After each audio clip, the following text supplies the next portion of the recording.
अगर तुम सूरज की तरह चमकना चाहते हो तो पहले सूरज की तरह जलना सीखो। बाल साधना परिवार की ऑनलाइन केमिस्ट्री क्लास में नरेश जांगीर आप सभी बच्चों का पुनः हार्दिक अभिनंदन करता है।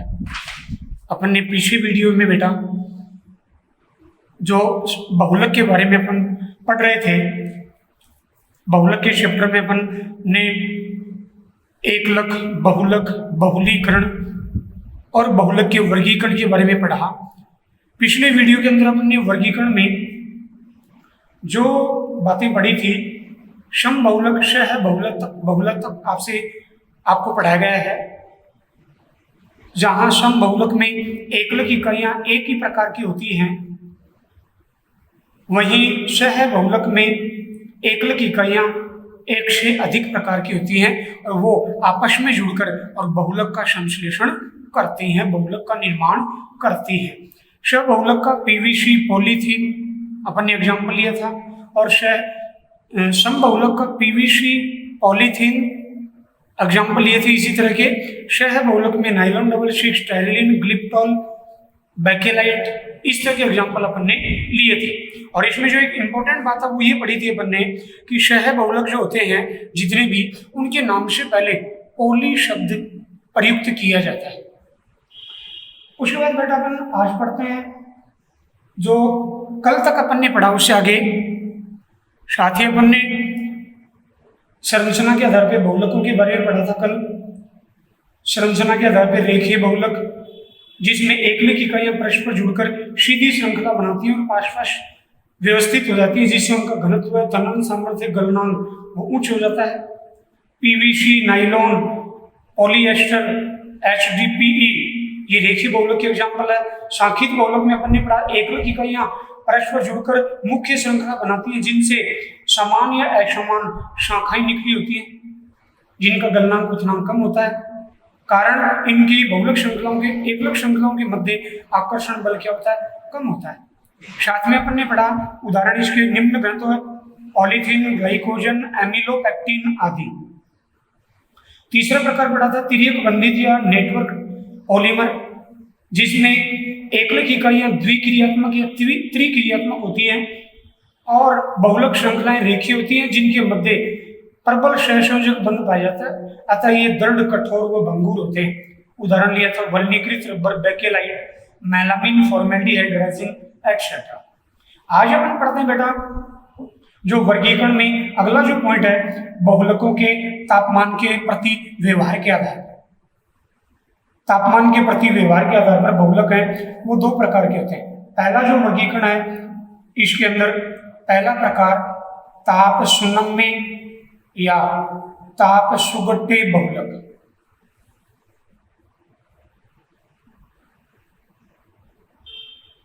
काफी इंपॉर्टेंट वर्गीकरण पढ़ रहे हैं।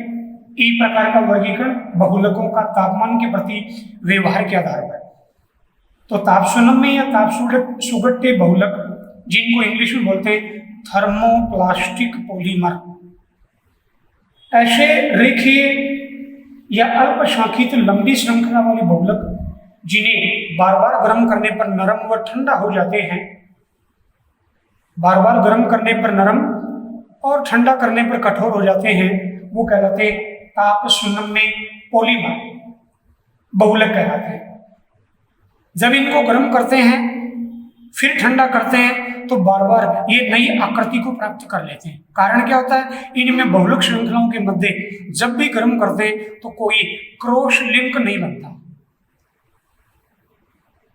क्रॉस लिंक नहीं बनता, अर्थात तिर्यक बंध नहीं बनता, अतः इनको बार बार अपन काम में ले सकते हैं। उदाहरण रहेगा, जैसा आपको पीछे ही बताया था, जो भी बहुलक होते हैं उनके उदाहरण आपके लिए काफी इंपॉर्टेंट है। पॉलीथीन, पीवीसी, पॉलीप्रोपिलीन, पॉलीस्टाइरीन, सभी रेखीय बहुलक एटसेट्रा। ये क्या हो जाएंगे, इसके एग्जाम्पल हो जाएंगे। उसके बाद इसी में बेटा दूसरा वर्गीकरण में दूसरा प्रकार होता है बहुलकों के तापमान के और व्यवहार के आधार पर ताप दृढ़ बहुलक।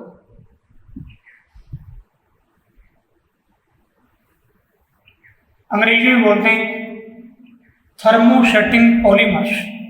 ये वर्गीकरण पे ताप संयम्य व ताप दृढ़ इन बहुलकों पर बोर्ड के पेपर में काफी बार पुराने पेपर में और कंपटीशन में क्वेश्चन से पूछे जाते हैं, तो इनको अच्छे से आप तैयार करेंगे। चलिए विदाउट वेस्टिंग ऑफ टाइम अगला जो पॉइंट है ताप दृढ़ बहुलक, इसको अपन रीड करते हैं। ये 3D पॉलीमर होते हैं जिनको गर्म करने पर बहुलक श्रृंखलाओं के मध्य क्रॉस लिंक बन जाते हैं। क्रॉस लिंक बनने के कारण इनको बार बार काम में नहीं ले सकते, अतः इस प्रकार के पॉलीमर कहलाते हैं ताप दृढ़ बहुलक। एक बार पुनः रिपीट कर दूं, त्रिविमीय जालक बहुलक जिन्हें गर्म करने पर बहुलक श्रृंखलाओं के मध्य क्रॉस लिंक बन जाने से पुनः उपयोग में नहीं लिया जा सकता, ताप दृढ़ या थर्मोसेटिंग पॉलीमर्स कहलाते हैं। वही इंपॉर्टेंट एग्जाम्पल है अपन इसके, तो बैकेलाइट, जैसे स्विच वगैरह बनते हैं बैकेलाइट के बने होते हैं, प्रेस का हैंडल बना होता है बैकेलाइट का बना होता है, टीवी का कैबिनेट बना होता है बैकेलाइट का बना होता है। तो बैकेलाइट क्या है? ताप दृढ़ बहुलक। ऐसे melamine formaldehyde, melamine formaldehyde, urea formaldehyde, सभी तिर्यक जालक बहुलक, ये सारे एग्जाम्पल जो रहेंगे वो किसके रहेंगे? ताप दृढ़ बहुलकों के रहेंगे। तो इनको गर्म करने पर बहुलक श्रृंखलाओं के मध्य क्रॉस लिंक बन जाने से इनको बार बार काम में नहीं ले सकते, वो थर्मोसेटिंग पॉलीमर्स कहलाते हैं। ये बहुत ही ज्यादा शाखित होते हैं और गर्म करने पर बहुलक श्रृंखलाओं के मध्य तिर्यक बंध बनने के कारण ये दुर्गलनीय हो जाते हैं। दुर्गलनीय मतलब बार बार इनको गर्म कर कर नई आकृति में नहीं डाल सकते, ये अत्यधिक कठोर और अविलयशील होते हैं। फिर एक क्वेश्चन लेते हैं पर काफी इंपॉर्टेंट, बोर्ड में पुराने पेपर में पूछा गया है और आपके पेपर में बिल्कुल आ सकता है बेटा, बहुत अच्छा क्वेश्चन बनता है। ताप दृढ़ व ताप संयम्य बहुलकों में अंतर बताइए। ताप संयम्य व ताप दृढ़ बहुलकों में अंतर बताइए। तो अपन इस तरह से सारणी बना के और इसका क्वेश्चन का आंसर अपन कर सकते हैं। ताप संयम्य बहुलक, ताप दृढ़ बहुलक। पहला पॉइंट, ताप संयम्य बहुलक में ये रेखीय या अल्प शाखित होते हैं, रेखीय या अल्प शाखित होते हैं, जबकि ताप दृढ़ बहुलक क्या होते हैं? तिर्यक बंध या अत्यधिक शाखित होते हैं, तिर्यक बंधित या अत्यधिक शाखित होते हैं।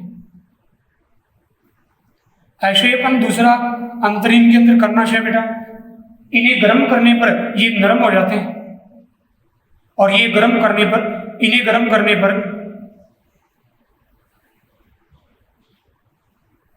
नरम मृदु नहीं होते, वो होते ताप दृढ़ बहुलक। तीसरा अंतर अपन करना चाहिए, इन्हें बार बार काम में लिया जा सकता है, जबकि ताप दृढ़ बहुलकों को बार बार काम में नहीं लिया जा सकता। नेक्स्ट, ये योगात्मक बहुलीकरण द्वारा बनते हैं, वेरी इंपॉर्टेंट। योगात्मक बहुलीकरण की प्रक्रिया भी अपन आगे बढ़ेंगे आगे की वीडियोज में। ताप संयम्य बहुलक योगात्मक बहुलीकरण द्वारा बनते हैं, जबकि ताप दृढ़ बहुलक संघनन बहुलीकरण की प्रक्रिया द्वारा बनते हैं। तो काफी इंपॉर्टेंट डिफरेंस है, जो कंपटीशन में भी इससे रिलेटेड क्वेश्चन है वो पूछा जा सकता है। ऐसे ही ये कम भंगुर होते हैं जबकि ये अधिक भंगुर होते हैं। ये कार्बनिक विलायकों में, ताप संयम्य बहुलक कार्बनिक विलायकों में विलय होते हैं, जबकि ताप दृढ़ बहुलक अकार्बनिक विलायकों में विलय होते हैं। फिर इनके अपन एग्जाम्पल का डिफरेंस कर देंगे।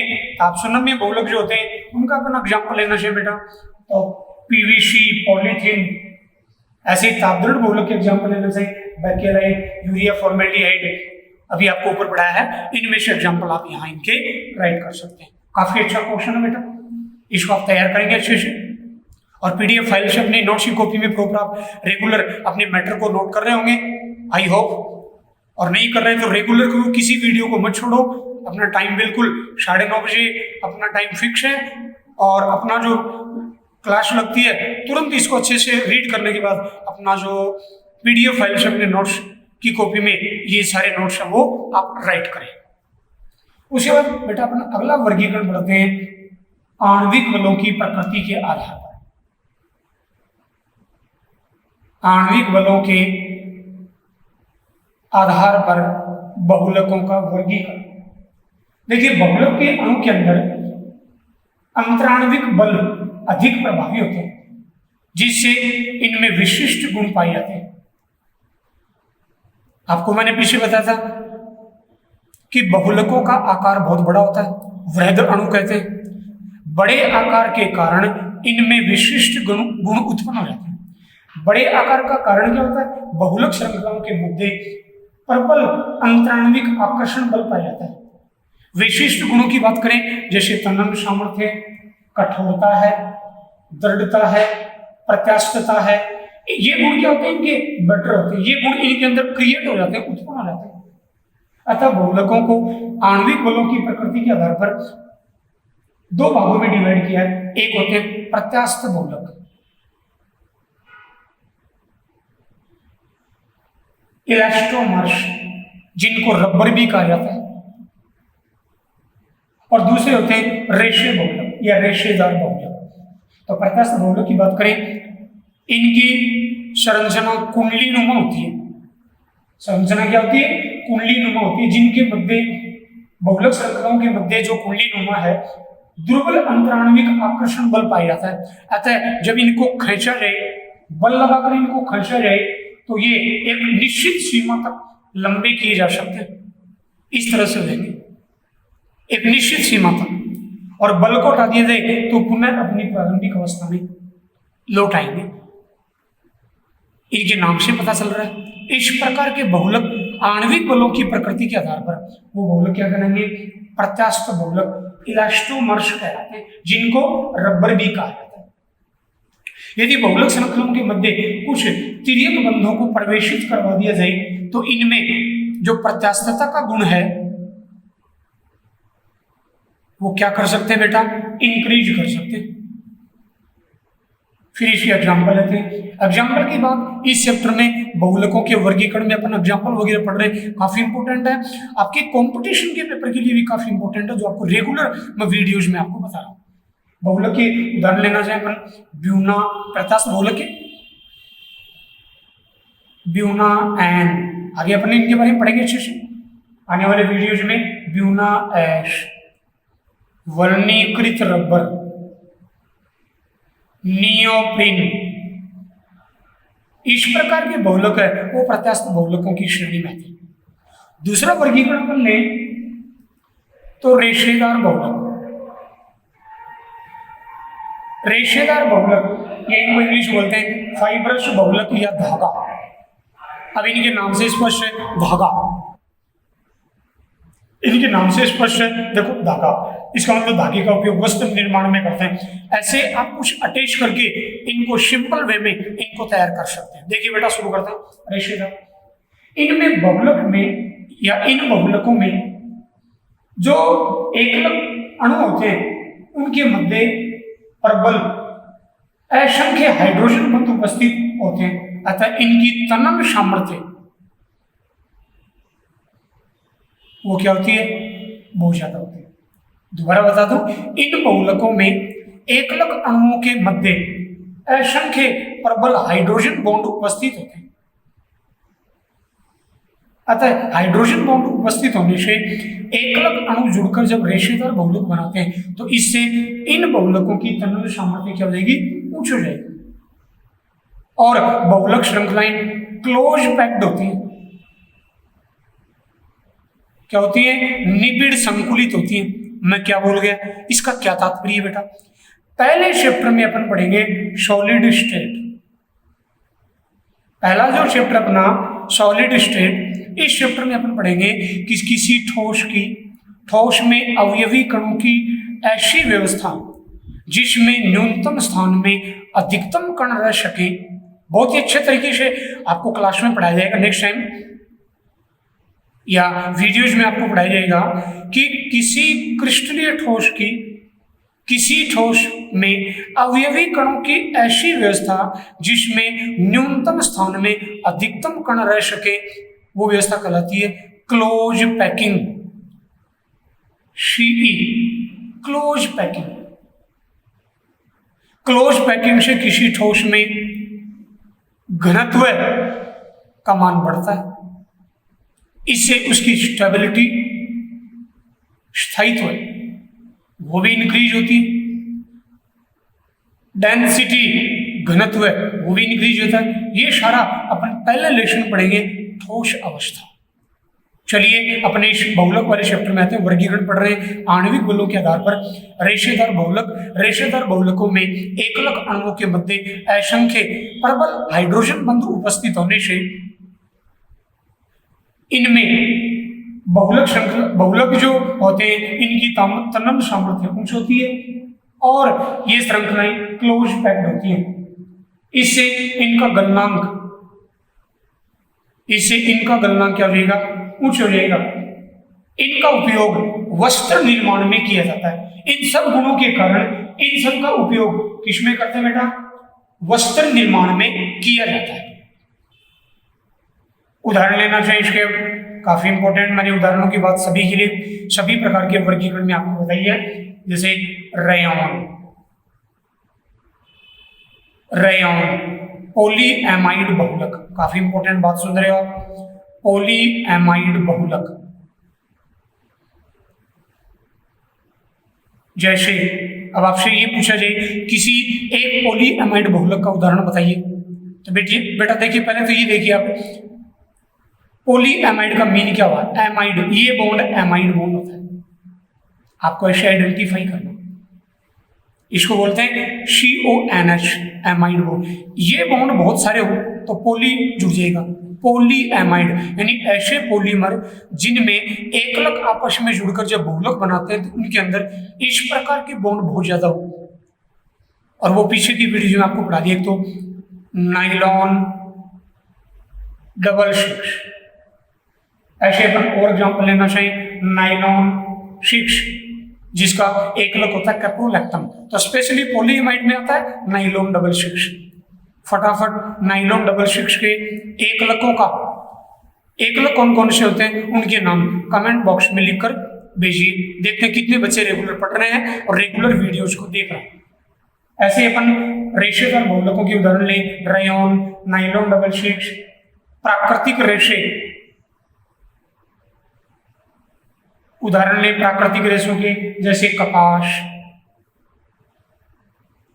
ऊन, वूल जो होती है, ऐसे सिल्क। ये जो एग्जाम्पल है वो किसके हो जाएंगे, रेशेदार बहुलक के हो जाएंगे। ऐसे अपना पॉलीएस्टर, पॉलीएस्टर बहुलक का उदाहरण दीजिए। अब देखिए यहाँ पे एस्टर, अब आपको ये वोकैबुलरी नहीं आती है केमिस्ट्री की बेटा, तो आप बिल्कुल भी नहीं कर पाएंगे इस सब्जेक्ट में। बहुत ही इंटरेस्टेड और बहुत इजी सब्जेक्ट है ये, मैं आपको डिमोलाइज नहीं कर रहा हूँ, आपको अल्फाबेट आना चाहिए, उसके बाद बिल्कुल खेल खेल में आप मजेदार तरीके से केमिस्ट्री को बिल्कुल अच्छे वे में कर सकते हैं। अब एस्टर, ये एस्टर क्रियात्मक समूह का फॉर्मूला होता है। इस तरह के बॉन्ड बहुत सारे हों, बहुत सारे एल्किल समूह, एथिल, मैथिल, प्रोपिल, जो भी होगा, इस तरह के बॉन्ड एकलक इकाइयां जब आपस में जुड़कर बहुलक बनाती है, इस तरह के बॉन्ड बहुत सारे हो पॉलीएमाइड की तरह, तो वो क्या कहलाते हैं, पॉलीएस्टर बहुलक कहलाते हैं। इसका उदाहरण लेना से टायरिलिन, जिसको डेक्रोन भी बोलते हैं, टायरिलिन किस प्रकार का बहुलक है, पॉलीएस्टर। नाइलॉन डबल 6 किस प्रकार का बहुलक है, पॉलीएमाइड। बिल्कुल अपनी वोकैबुलरी बिल्कुल व्यवस्थित कर लो, ये आपके कंपटीशन के लिए भी बहुत इंपॉर्टेंट रहेगा। तो ये सारे एग्जाम्पल जो होंगे वो रेशेदार बहुलक के होंगे। उसके बाद बेटा आपको होमवर्क के क्वेश्चन देते हैं। पहला क्वेश्चन है, प्राकृतिक व संश्लेषित बहुलकों के उदाहरण दीजिए। प्राकृतिक व संश्लेषित बहुलकों के उदाहरण दीजिए। ऐसे अपन और होमवर्क का क्वेश्चन लेते हैं। नेक्स्ट, नाइलॉन डबल 6 का very important question, nylon double six का रासायनिक सूत्र लिखिए। रासायनिक सूत्र का मतलब बहुलक की संरचना लिखनी है। थोड़ा सा आपको हिंट दे दूं, इस तरह से आपको बनवाई है मैंने एन लगा के, वो नाइलॉन डबल सिक्स बहुलक का रासायनिक सूत्र होगा, वो लिखिए। फिर अपन नेक्स्ट क्वेश्चन लेते हैं होमवर्क के लिए, वेरी इंपॉर्टेंट क्वेश्चन। समबहुलक व सह बहुलकों के उदाहरण लिखिए। ये कंपटीशन के लिए भी इंपॉर्टेंट क्वेश्चन है।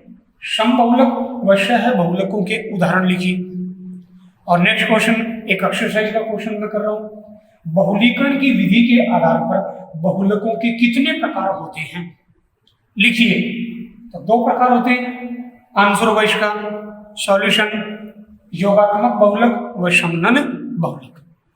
तो बेटा रेगुलर आप वीडियोस को देखिए, अपने दोस्तों के साथ शेयर कीजिए। जो बच्चे ऐसा कर रहे हैं और रेगुलर पढ़ रहे हैं, वास्तव में वो बच्चे या बच्चियां धन्यवाद के पात्र हैं। अब रेगुलर जो गाइड आपको, मार्गदर्शन आपको दिया जा रहा है, उसको आप फॉलो करेंगे, जिससे आने वाला समय आपका बहुत ही अच्छा आएगा, आपके पेपर्स बहुत ही अच्छे होंगे और 100 में से 100 मार्क्स, 100 आउट ऑफ 100 मार्क्स आप प्राप्त कर सके। एक बार पुनः मैं आपको कह रहा हूं कि कर दिखाओ कुछ ऐसा कि सभी बनना चाहिए आप जैसा। जय हिंद, जय भारत।